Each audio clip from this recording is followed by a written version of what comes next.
There's a place in Shenzhen, one of the richest cities in China, where people sell their own ID card for about $15.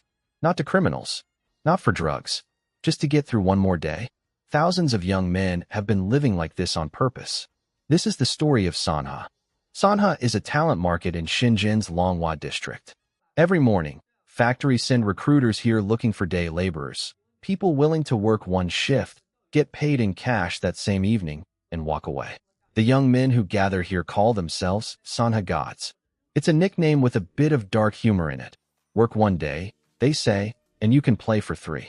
They've built an entire vocabulary around this life. A $4 bowl of instant noodles becomes their daily meal. A bed in a shared dorm costs about $2 a night. When the money runs out, some sleep on the street. Taking a factory job isn't called starting work. It's called taking on a challenge. Quitting is called the challenge failed. Grab your bucket and go.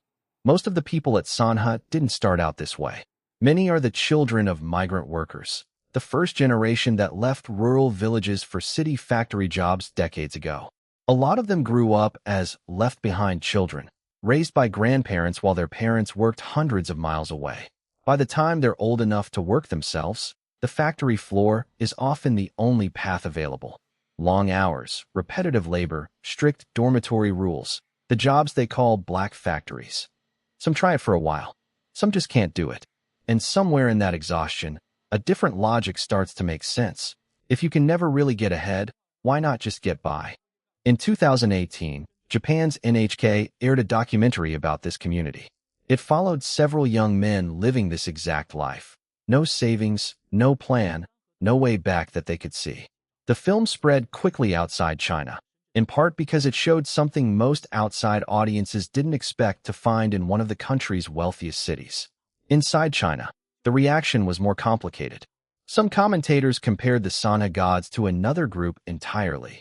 The ant tribe, educated young graduates crowded into cheap housing, working hard but still struggling to move up. 2 very different responses to the same pressure. After the documentary, Shenzhen redeveloped the area. Old buildings came down. Roads were repaved. The cheap internet cafes that people slept in were shut down. During the pandemic, local authorities actually opened shelters nearby, offering free food and a place to sleep, at one point housing over 1,000 people. Many who used to gather at Sanhe are now believed to have scattered to similar pockets in other cities, industrial towns outside Shanghai, Jiangsu province, wherever day labor markets still exist. The original Sanhe is mostly gone. What it represented isn't. It's easy to look at this from the outside and call it laziness, or a failure to try hard enough. But a lot of people who've studied this see something else, a very specific response to a very real set of pressures. Limited education, little family safety net, a job market that often asks for everything and offers very little back. In recent years, a much broader and less extreme version of the same idea has taken hold across Chinese youth culture, a phrase you've probably heard. Lying flat. Choosing not to compete for a race that feels rigged. The people at Sanhe didn't start a movement. They just found the edge of it first. There's no clean ending here.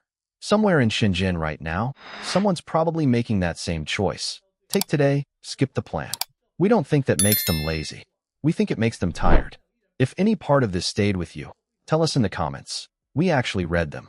And if you want more stories like this, stick around.